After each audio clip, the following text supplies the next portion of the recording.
Welcome, everybody. This is Buck Joffrey with the Wealth Formula Podcast. And I want to start out today by reminding you that you can get a free copy of my book, 7 Secrets of Eternal Wealth, in Amazon, #1 bestseller, simply by going to wealthformula.com and downloading it. You can also simply text me by dialing 44222.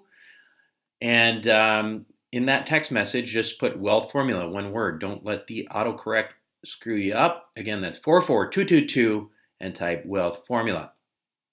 Now, let me ask you a question. Why is it easier for the rich to get richer?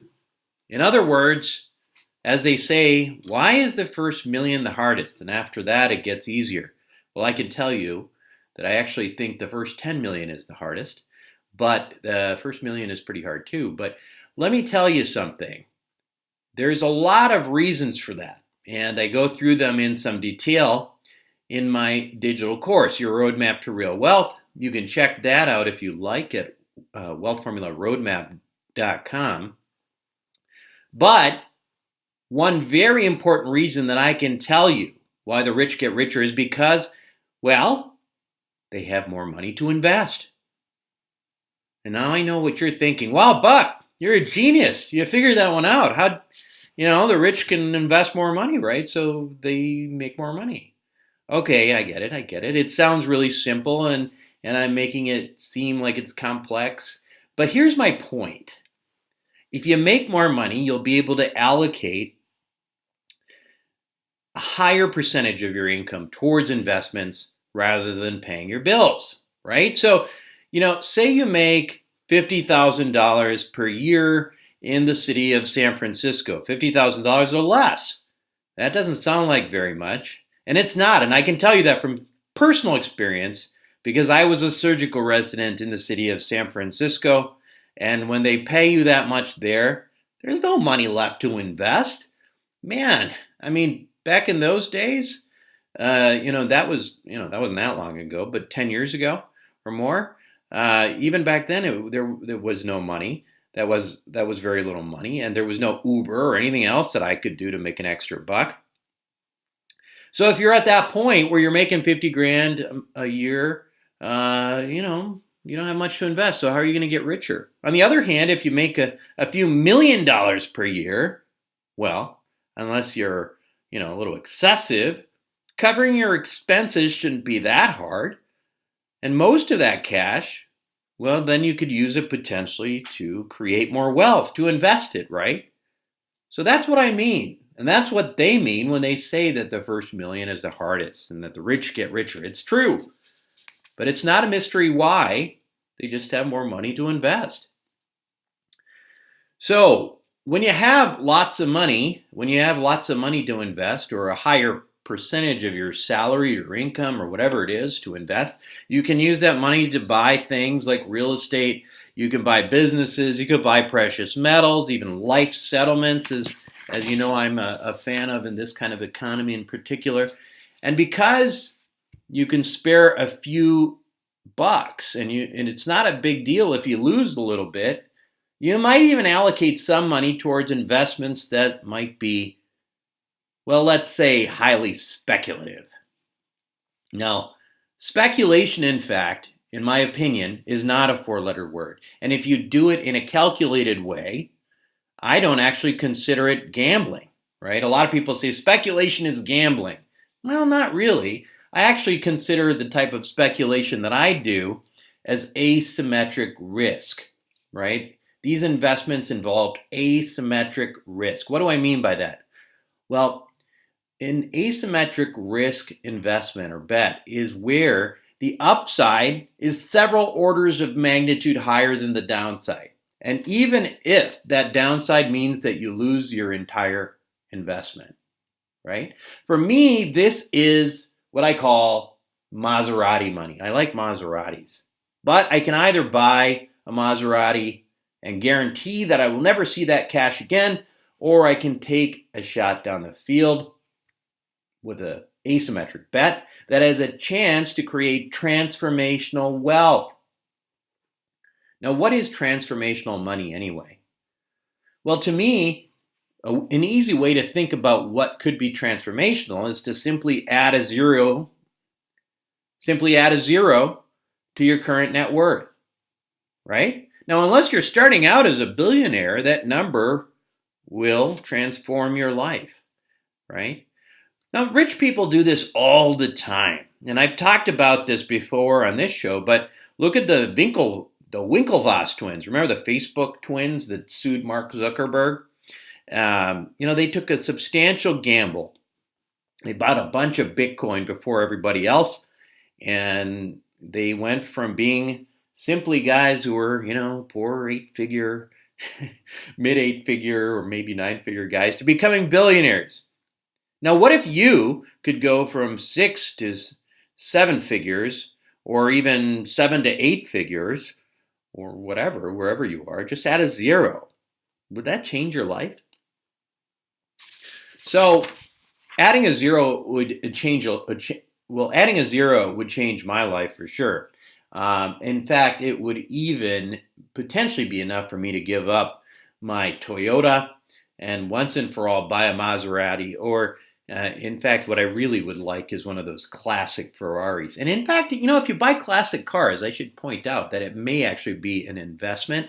So I've been thinking more and more that rather than buying a new fancy car, maybe I would buy an old one, like a Ferrari Dino or something like that someday. And that way I know that I'm actually gaining value. Now that's interesting, right?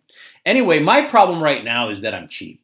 You see, a lot of people who make a lot less than me drive very expensive cars, but I just can't do it. I'd rather invest in things. It's really exciting for me. That's like my, as Mark Podolsky called it, man jewelry, right? I like investing in stuff. I like owning stuff.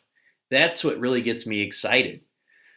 So, anyway, let's go back to that idea of the asymmetric trade. What is my asymmetric trade these days? Well, if you listen to me regularly, you know that I am a cryptocurrency enthusiast.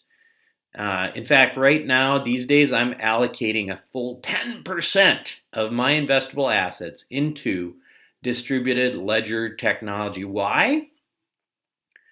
Because I truly believe that this is the biggest opportunity to create transformational wealth that I will ever see in my lifetime. And it's because the technology is so transformational that it will change everything. And we are investors, right?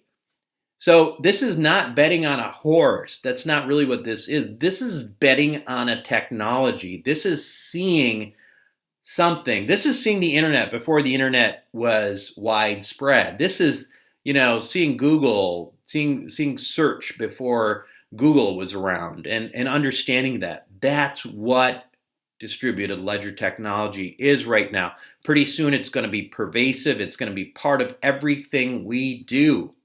Now, as an investor, doesn't that sound kind of interesting? Well, it does for me. And I truly believe that this opportunity in distributed ledger technology is exciting and also offers us as investors an opportunity to perhaps be the moment in which we can create transformational wealth that we may not ever see again in our lifetime. Now, I am not exaggerating. I really believe that. In fact, I've been obsessed with what's going on in this world of distributed ledger technology for over a year now, and I've already made some significant profits in some projects that I really believe in.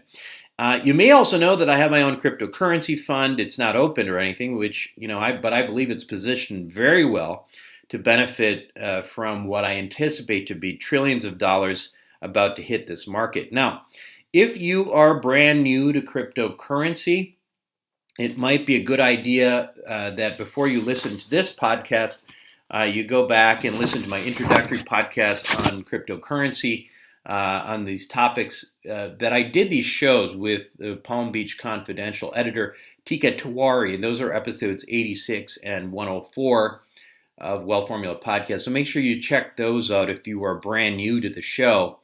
You don't have to, but it might help with this one because it gets a little bit more involved. Because today I'm going to introduce you to a project that I believe represents the future of distributed ledger technology. I have been following this project, this company called Swirlds, and their project Hashgraph since I first learned about cryptocurrency. In fact, a friend of mine who is an insider in this world, who I have a lot of, who's just a really good guy and has really helped me learn the insides of this and got me started, tipped me off to this project over a year ago. And since then, I've studied it, I've followed its progress closely, and I have come to the conclusion, my personal conclusion, that Hashgraph is indeed the next generation of distributed ledger technology. It solves all of the problems of blockchain projects right now, the big ones such as Bitcoin and Ethereum, all these issues that they're having. It solves them all. So it is like the next generation. And it may be for that reason, in fact, it is for that reason, that many have referred to Hashgraph as the quote-unquote Bitcoin killer. Now, that's kind of simplified, I think, a little bit because, it's not just about Bitcoin and it's not just about currency. This is about technology. But that the reason that this technology is so good, actually,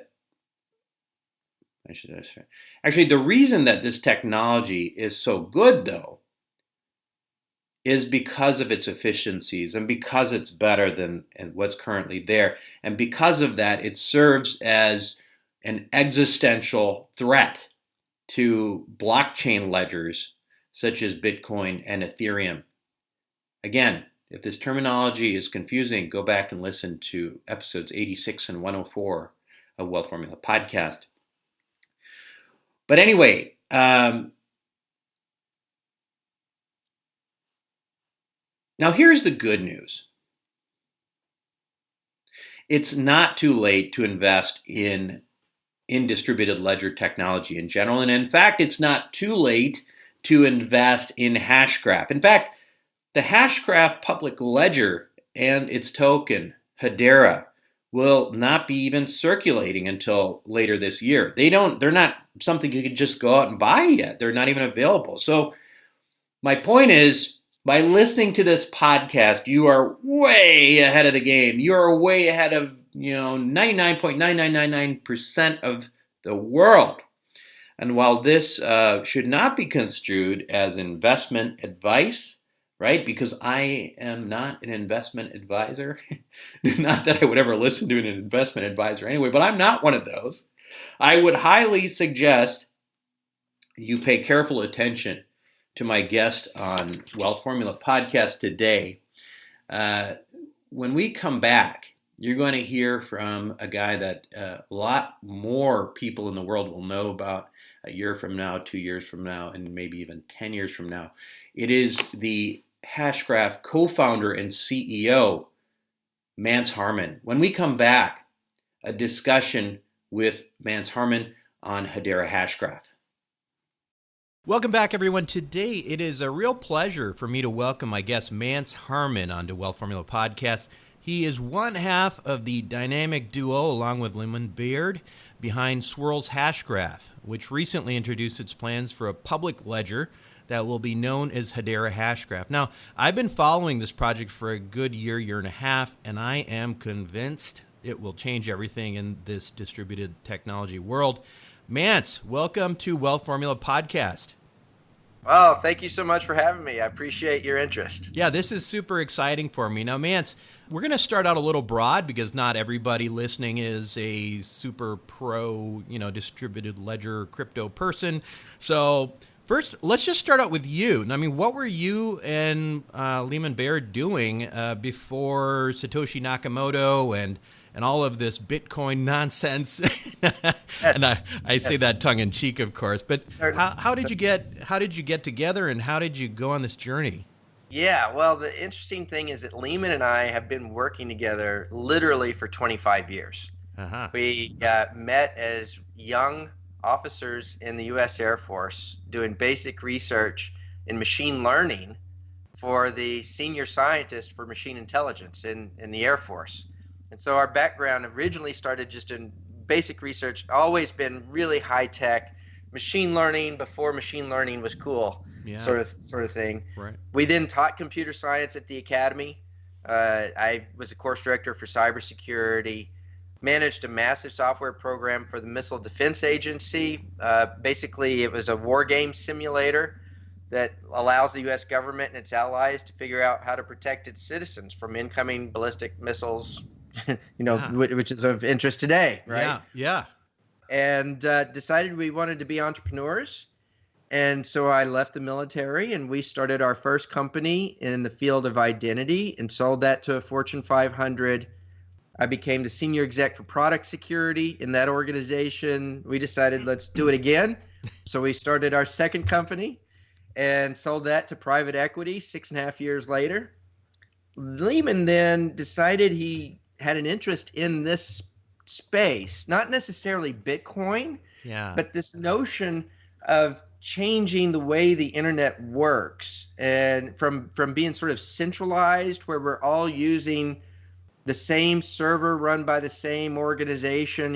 Amazon is running its servers, Facebook runs its servers, Google runs its servers, and we all consume services from those organizations.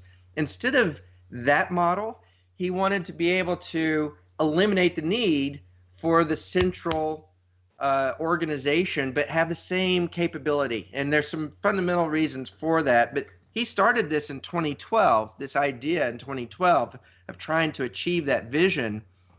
And I went to work for another identity company, Ping Identity, as the head of labs and architecture.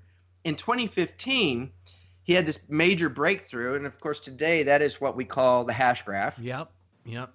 We decided to commercialize it. I mean, the market timing was perfect for his innovation, and Ping made the first investment to kick things off. And here we are now 3 years later, and we're going to market with Hedera, which is this public network built on the Hashgraph technology. But so we've been working together a long time, always deep tech. Now, when Leemon, when he got interested in this, was he thinking about this before Bitcoin and the Nakamoto paper? Was this already on his mind? No, I wouldn't say he was thinking about it before the Nakamoto paper. He really took a serious interest in 2012. That's when he started actually spending a lot of hours trying to find a solution to the problem.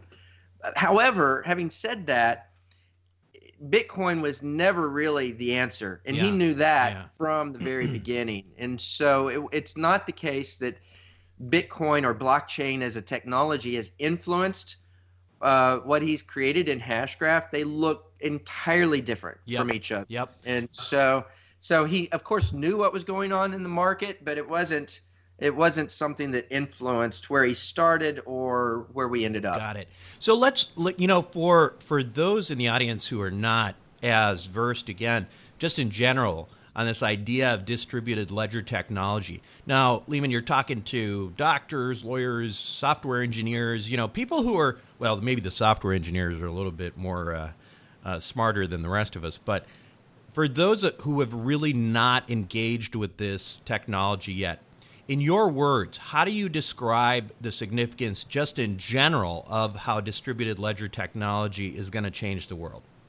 Yeah. Well, look, I think there's a really simple way of describing this that everyone appreciates, and that is fundamentally this is a new type of database. Historically, you have a database run by an organization, and maybe there are multiple copies of that same database, and they're all being used by lots of people at the same time. It's the same data in each copy. And sometimes two different people will write to the same location in the database on two different computers, and that's what we call a write conflict. And we have to come to agreement about which one of those writes happened first, so that all the databases in this cluster, is what it would be called, stay in sync. They can stay in sync. All the write transactions have to happen in the same order for them all to stay in sync. What's different here about what we're doing today is that historically one company has run that cluster of databases. Amazon has its cluster of databases. They have complete control over all of those databases. And they would never consider giving Google a copy or one of those database instances to run on behalf of Amazon. They wouldn't let Google run one of their databases. Yeah. Because Google maybe could do bad things. They could change the order of information or prevent the network from converging so the databases all stay in sync, or other attacks. What was demonstrated for the first time with Bitcoin in the most general sense is a capability where we can in fact give away instances of this shared database to different people outside of our organization. And in fact, we may not even know who they are. So we can have a lot of different parties all running a local copy of a database. It's a replicated database. It's the same database that we're all running. And we can come to an agreement on the order of transactions so that all of these databases will stay in sync, and we can do it securely. And that's the most important piece. We can do this securely in a way that I know that some person running a copy of the database anonymously, unknown to me, their identity or who they are, they can't change the order of transactions or do things that cause problems for me. That's fundamentally the innovation here. And you're effectively, from the standpoint of enterprise, any kind of Facebook or Uber or whatever, you are in the process of eliminating the middleman, right? I mean, you are making it so that there's a direct interaction between participants, rather than requiring that there be a centralized, Big Brother sort of figure that can maybe sell your data, can look at what you're doing and control everything. Is that effectively? That's exactly right. And a good way of describing this that you can just sort of appreciate immediately is, let's pretend that we have a game, a multiplayer game. And, a dozen of my friends and I are all online playing this multiplayer game. Well, normally there's a central database that we're all connecting to. And when I make a move in my environment, that database makes it so that everybody else can see the changes I've made. And that central organization enforces the rules so that we can't cheat in the game.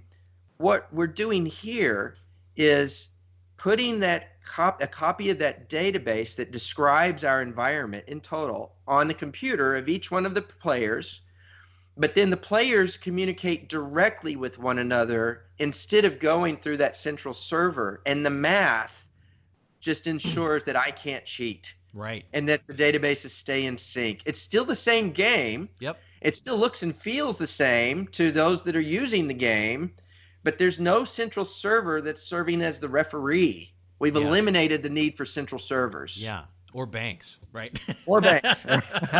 Maybe so. Right, Maybe right.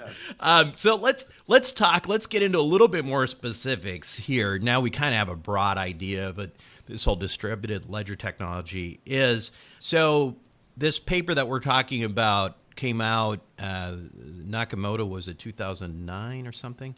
The paper came out in 2008 and the code base in 2009. Right. Yeah. And this ultimately led to Bitcoin and blockchain, which is one type of distributed ledger technology. And fundamentally, from there, for the most part, this world has grown on different types of blockchain technology.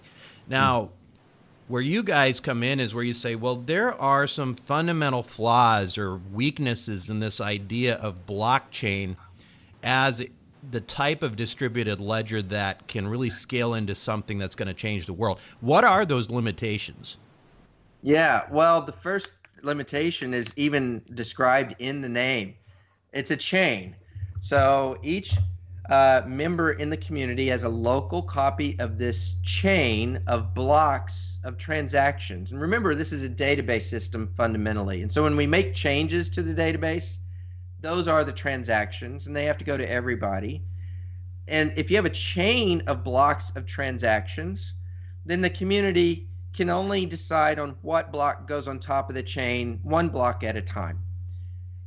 In our case, we don't have a chain. We have something that is described in the world of math as a graph. But effectively what that means is that each member of the community, when they have a transaction, a change to the database, they can just submit that transaction at will to the network, and we weave all those transactions together in this graph, and we're basically processing all that information in parallel instead of serially in a chain.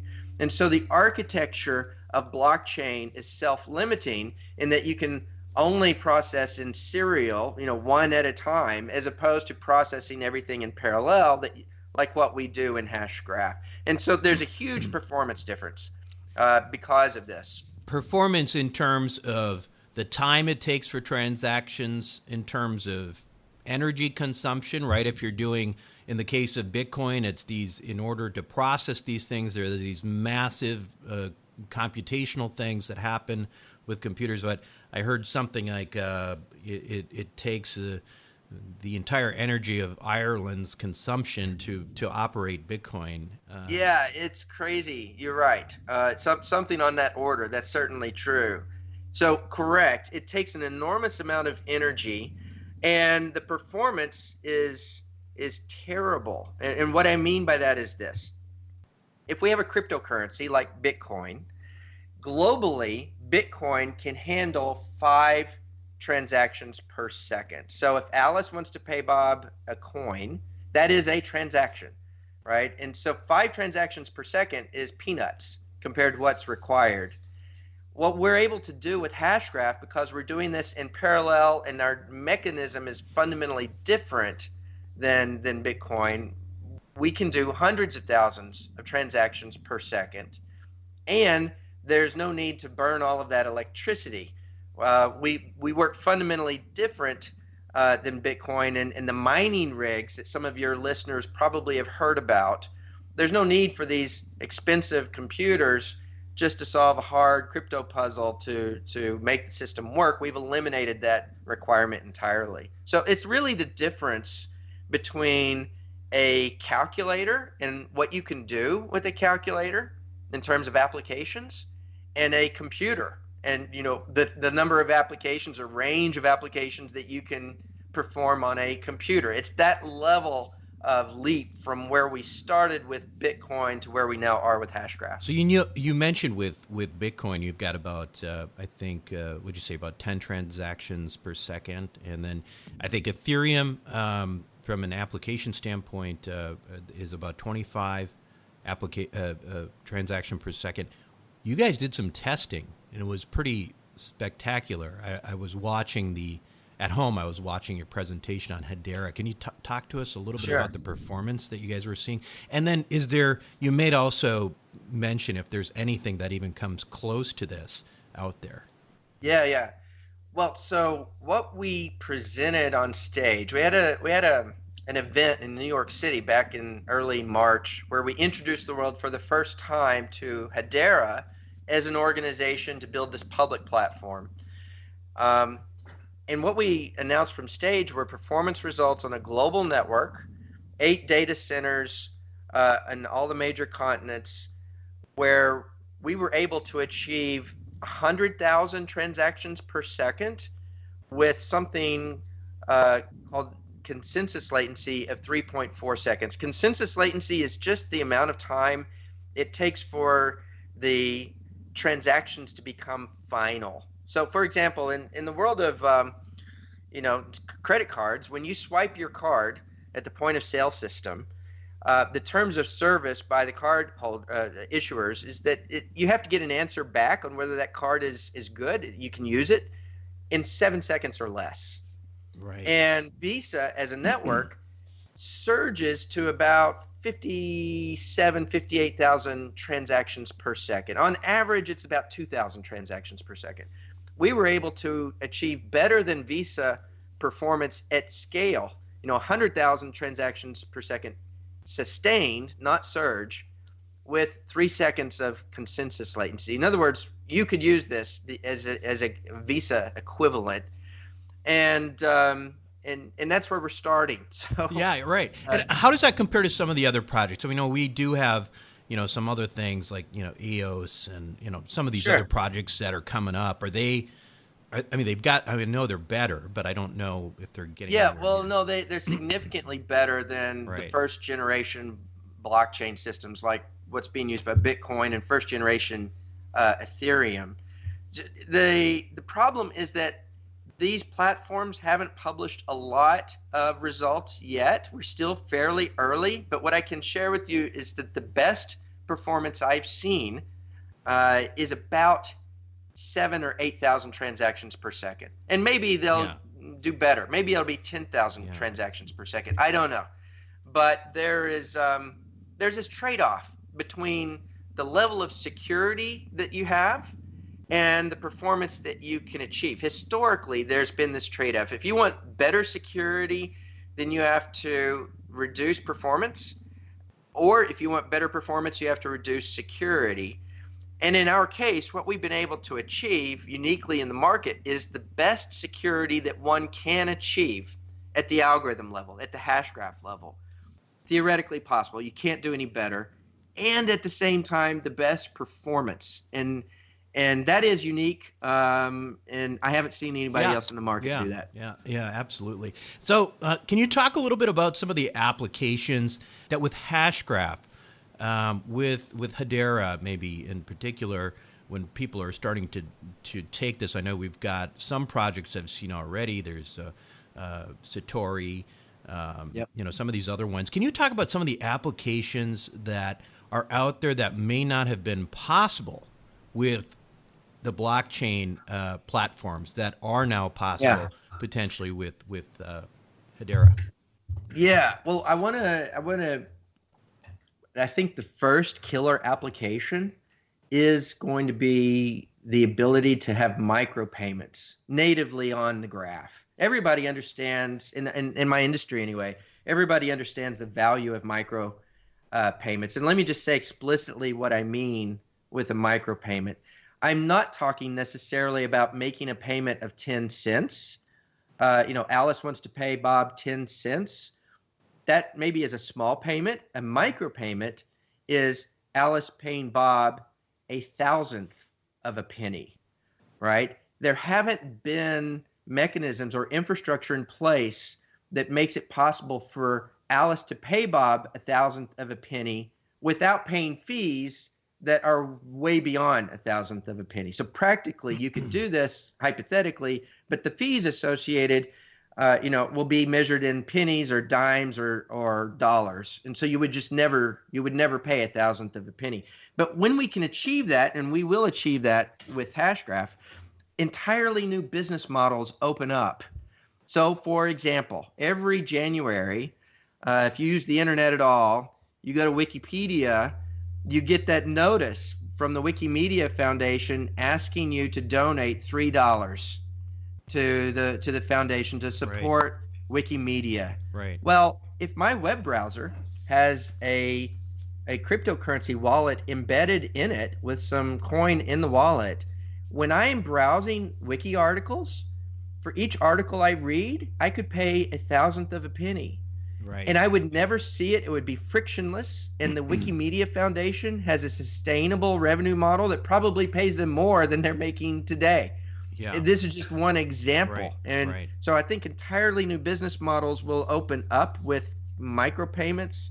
I think IoT, the Internet of Things, as a category will not reach its potential without this technology. And what I envision is a world in which things are engaging other things to perform services for each other, and they make payment for those services using the cryptocurrency. And to make it very practical, a specific example maybe is that I have my light bulbs that are things in this, the world of Internet of Things. Mm-hmm. And when a light bulb burns out, it makes it possible for Amazon and Walmart and any other retail, maybe Target, any other retailer that I've given permission to discover the fact that my light bulb has burnt out, and then to bid on the opportunity to replace those light bulbs, and then have the winner of that bid, this marketplace,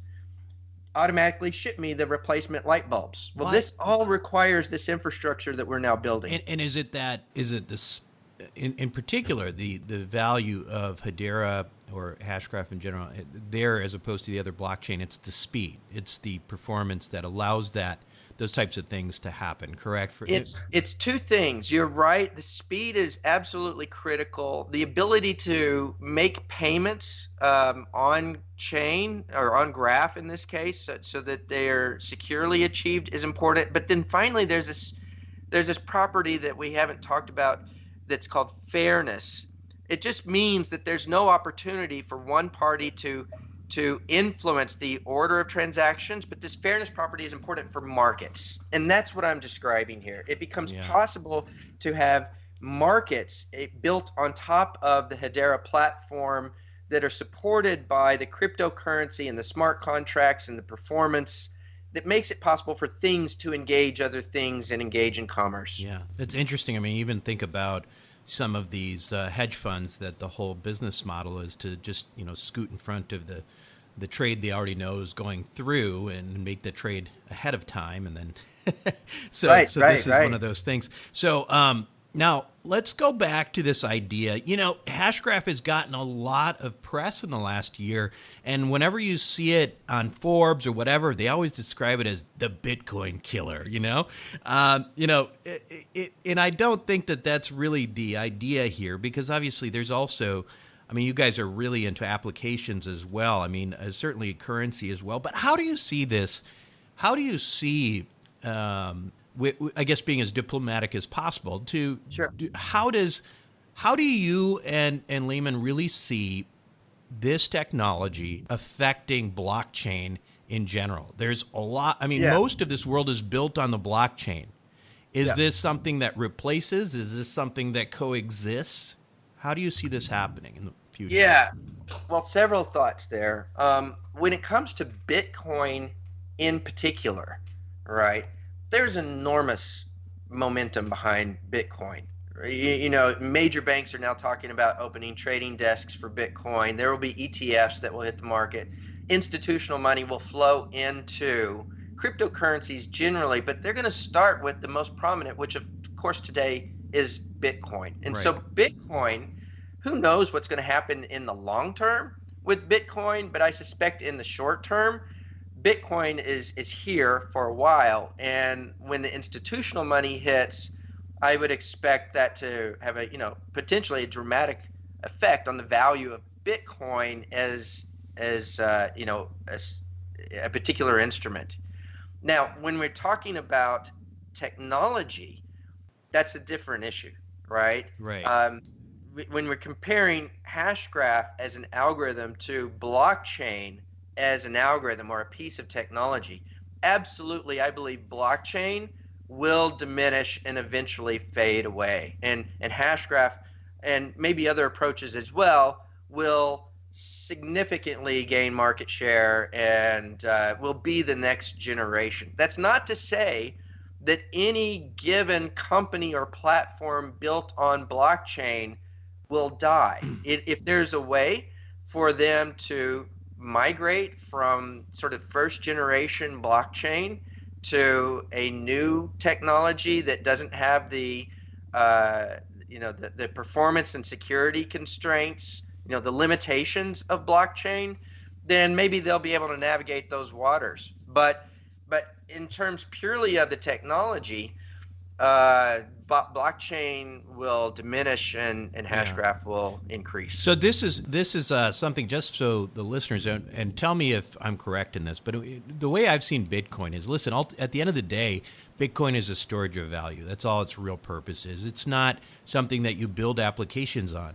So to me, if you're really going to call Hashgraph a killer of anything, it's probably an Ethereum killer, because pretty much every application up to today has been built on Ethereum, because that's been, the one that has been around the longest for this purpose.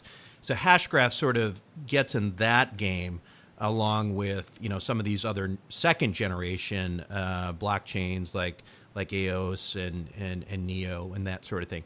So this may be sort of the third generation of that. Is that a fair assessment of kind of what you're thinking? It's more on the application side, or maybe you also see it as in the long term also being a storage of value as well.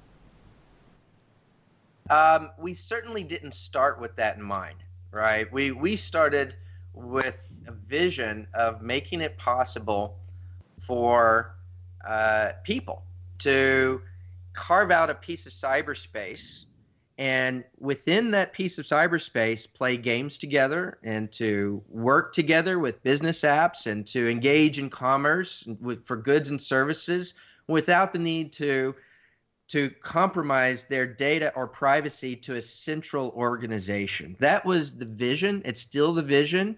And what that necessarily means is that we're building a platform that can support distributed applications. And, if it's the case that the cryptocurrency associated with this platform at some point becomes a store of value, maybe that will happen. I don't know. Yeah. But that's not a driving motivation. It's not even something we really think about. Sure. So let's talk about this in terms of Hashgraph in particular. Right now, there's two platforms, right? One is the private one, and then there's the new public ledger. So, and that will issue the Hedera token. That's effectively sort of the equivalent of what Ethereum does.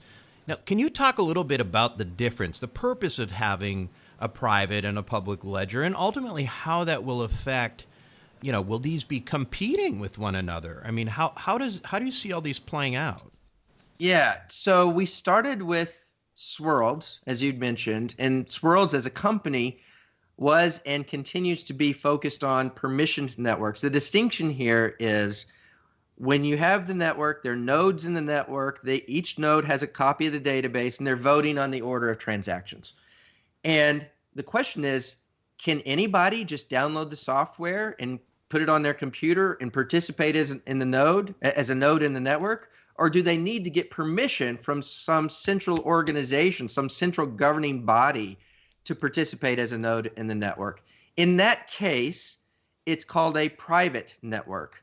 And the best examples of this are maybe a group of banks are getting together to create their private permission network for distributed consensus. We started there. We built enterprise-grade software for enterprise applications. We've always viewed what we're doing as being the most secure, the most performant solution in the network. So the bank-grade solution, in other words, or enterprise-grade solution.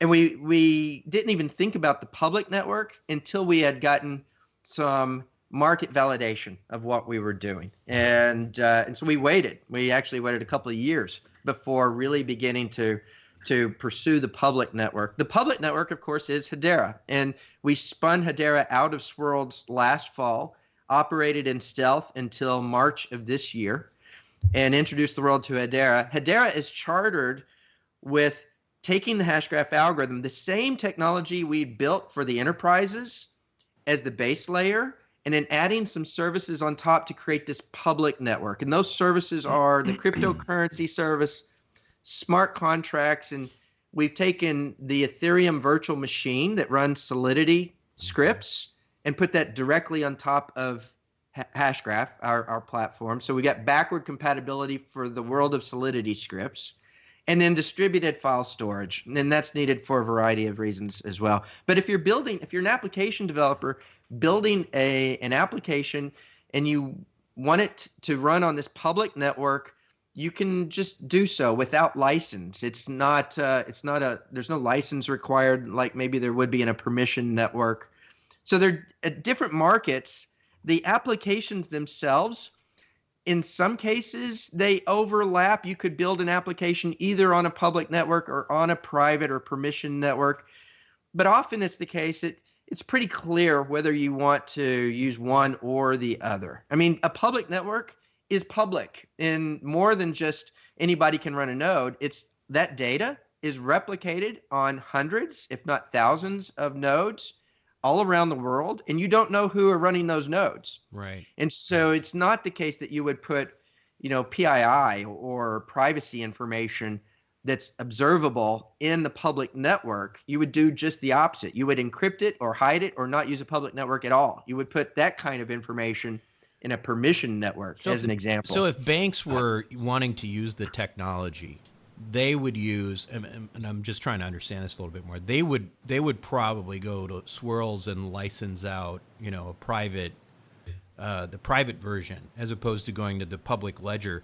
And then the public ledger would be more for, say, somebody who's trying to come up with a replacement for Uber or for, or is that kind of what you're thinking? I think that's pretty close. Yeah. I think that's pretty close. So the credit union industry in North America was Swirlds' first enterprise customer. And the reason I mention them is that they have a range of use cases that they are pursuing that are only in the permission network, the private network.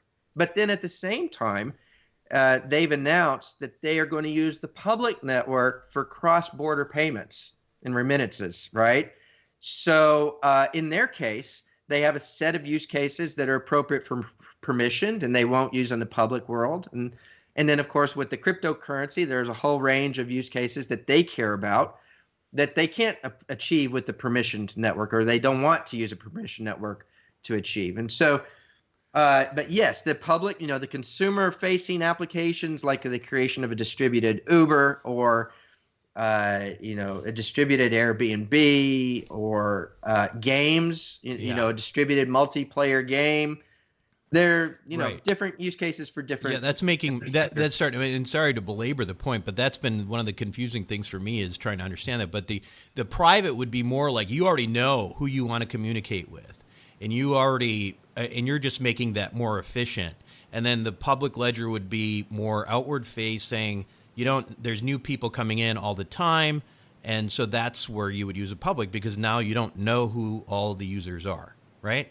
You don't know who all the no, that's exactly right. Okay. This network is made up of nodes that are anonymous, Right. pretty much Right. to each other, mutually anonymous, and so you'll end up using different networks for the different things. If we talk about a game, just to 30 seconds here, Sure. with the multiplayer game, if you have 10 guys or guys and girls, running a game where they are playing in this closed environment with each other, having a network of 10 computers is going to be way faster, far more performant than a public network or a large permission network. But you may end up having pockets of these little small networks, thousands of them scattered around the globe, where they're all permissioned networks of 10 or 12 members.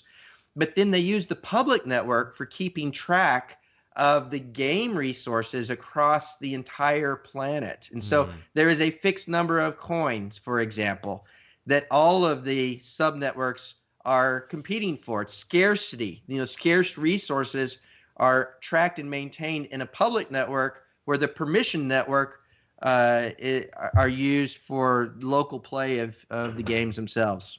Got it. We want to talk briefly about this. There's a little bit of a controversy, if you will, in this whole cryptocurrency world. The one thing that I hear people talk about is the idea that Hedera, in particular, Hashgraph, is patented.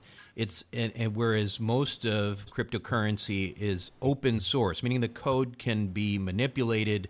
Somebody can take that code, kind of change it a little bit, and fork off and create their own project, their own coin. For example, you have Ethereum to Ethereum Classic, that kind of thing. You can't do that with Hashgraph because of the patent. So some of the people who are purists in the space, Sure. who believe in that's almost attacking the entire notion of decentralization, the notion of this whole ethos of cryptocurrency. How do you address that? And I'm sure you guys have thought about this quite a bit, and I'd love to get your take. Sure. No, well, look, this is one of the very first things that we thought about Right. years ago, right? A lot of thought has gone into this.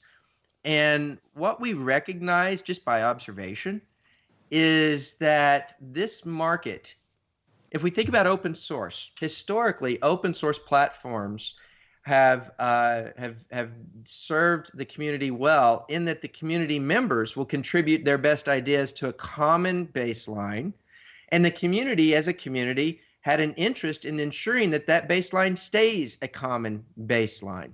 When you combine that, this open source notion, with a cryptocurrency, the incentive structures are changed in subtle ways that now don't necessarily encourage the members of the community to maintain a common baseline. In fact, it's just the opposite in many cases. What we see is a proliferation of hard forks where the new baseline, the new competing platform, doesn't add a lot of value over the old competing platform. It's just there because some guys maybe are going to make a gazillion dollars from creating a new cryptocurrency off the old platform. So and that's okay, except in the case where mainstream business managers who are considering spending a lot of money to build an enterprise application on top of one of these public platforms don't do it because of the risks associated with the hard fork. So if I'm a business manager, I'm considering spending $2 million on an enterprise application on top of one of the major public platforms. The one thing I know, and probably everybody in the community knows, is that public platform is highly likely to split into a competing platform and associated cryptocurrency. That represents risk to me as a business manager, and it prevents me from pulling the trigger on that expenditure in many cases. And so what we want is to both maintain the best aspects of open source with the stability that is needed to cause mainstream adoption of the platform. And what that means necessarily in our case is that we're maintaining open innovation. There's no license that's required to use the software. It's just the same as Ethereum or EOS or anybody else that is going to be in the market. If you want to use the platform, you use it and you pay for its use using the platform token. No different there. So it's open innovation. We also will have transparency in the code base. With version 1, we will release the software for the world to see. They'll be able to read every line of code. If they want to compile it and compare it to the Node software that they download to know that we're not, we're being dishonest anyway, they'll be able to do that. So full transparency. But what we are doing is using the patent as a governance tool in a defensive way to make a promise to the market that we will not let our platform split or fork into a competing platform and associated cryptocurrency. In other words, we're guaranteeing stability to the mainstream market that others can't. In fact, this is new in the industry. We're bringing an option to the developer community that didn't previously exist. Yeah. So what have you noticed enterprise level organizations resonating with this? Has it been received the way that you thought it would? Yeah, in fact, it's been well received beyond what I thought it would. Yeah. There are those developers that will never develop on top of us because we won't allow the platform to fork. And I can sympathize and appreciate their position, right? Some developers, if they don't like the direction that we're taking the platform in terms of features, they want the ability to fork it and go make their own changes to the platform. And if that's their concern, then they shouldn't use us. They should use, any one of the other dozens of platforms out there. But there also is a large number of developers that are never going to make changes to the platform itself. All they want to know is that that platform is going to be stable and they trust the organization that's running it, and that they can build their enterprise app without fear of the instability of a hard fork. Just quickly, I know we're running a little. I don't want to take too much of your time, but can you tell us a little bit about the council, the entire Hedera Council you developed, and the purpose of that, and what that's all about? Sure. Well, so when thinking about what the governing body should look like for this public network, what we wanted was a governance body that represents all constituencies. We wanted the most inclusive, decentralized governing body of any of the public platforms. And so what we did was create a council of 39 members. We're in the process of creating this council now. We have commitments from more than half of the 39. And these are the largest organizations in the world by market cap and by brand equity. These are the most trusted brands in the market today. It's not a bunch of banks. There are a few banks, but there are 18 sectors of business that are represented by this council. And again, it's not centralized in one geography. It's representing all the major markets around the globe. We have membership today from Australia, from Asia, from, of course, the United States, from Europe, from India. We are expecting in the short term to pick up members from the Middle East, from Africa, and from South America.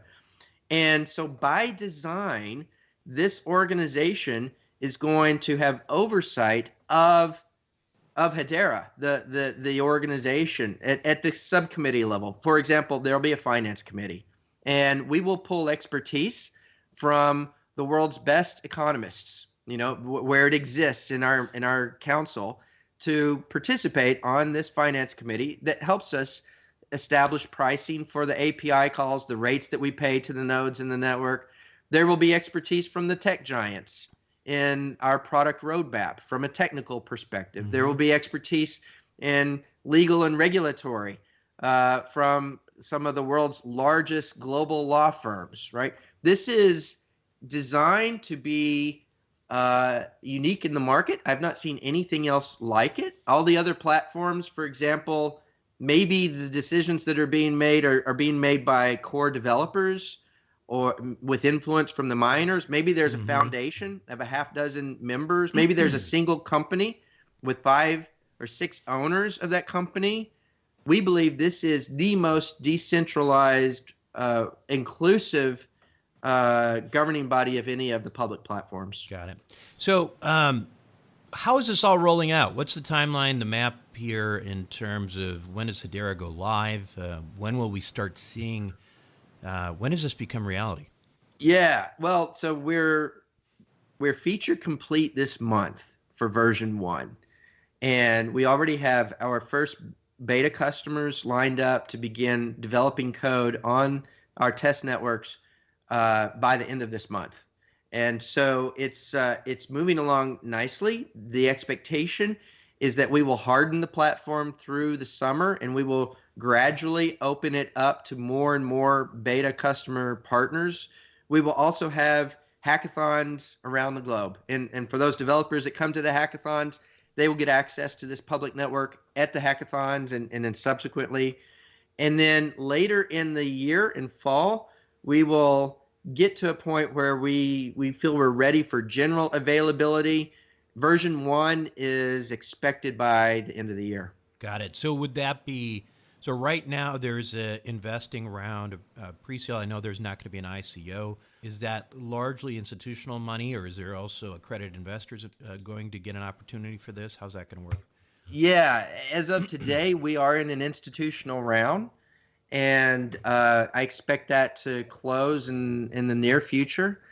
And then we do expect to have an accredited crowd sale, if you will, with much lower caps, mins and max, much lower mins and max on the investment range. Sure. And I would expect that to happen by the end of summer.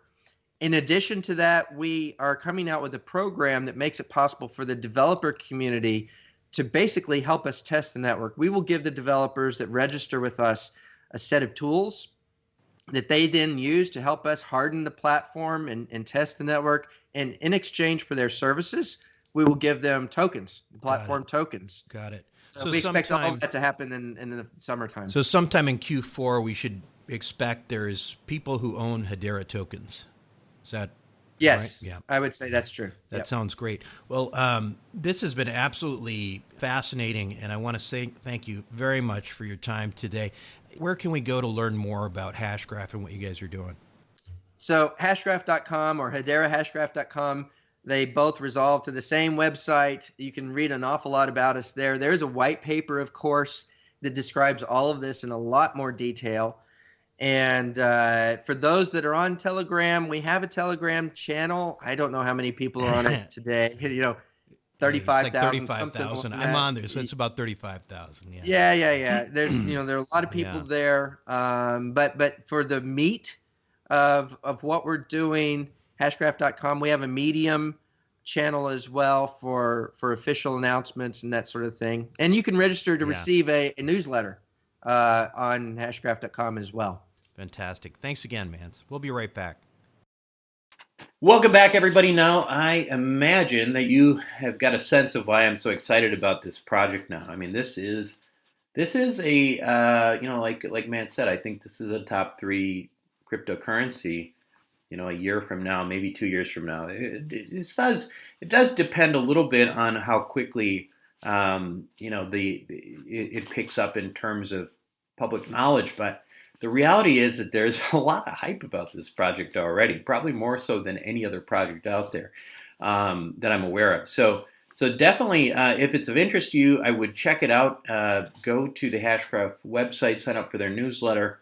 Also, I don't know if you know what Telegram is, but Telegram is the app, which I would call the unofficial app of the crypto community. I really didn't know about it until I got involved with crypto over a year ago now, but it is really where all the projects make all their announcements. It's really where you get a lot of the information.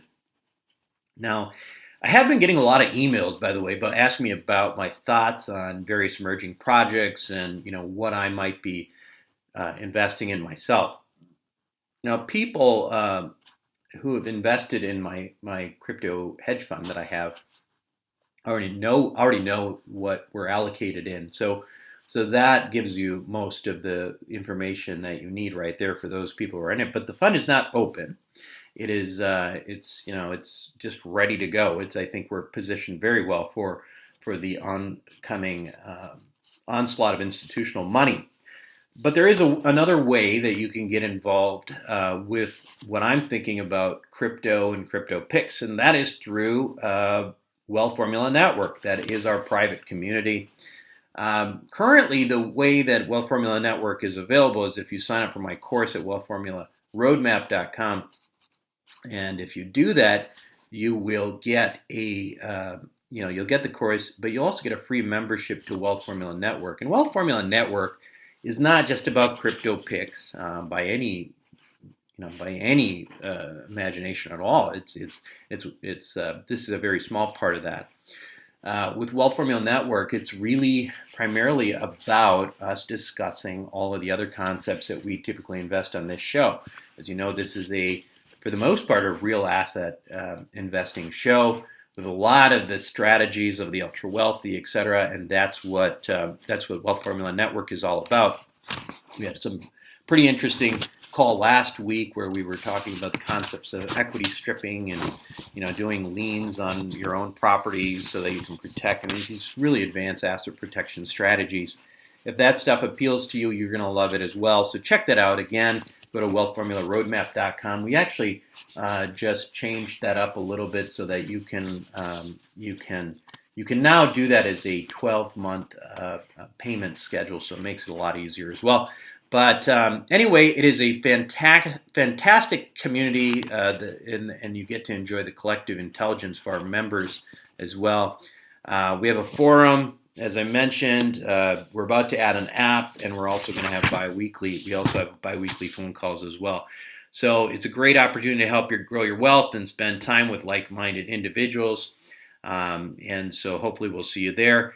And again, it's been great talking to Mance today. I want to thank him and the Hashgraph group there at Swirlds for coming on to Wealth Formula podcast this week. And that is it for me.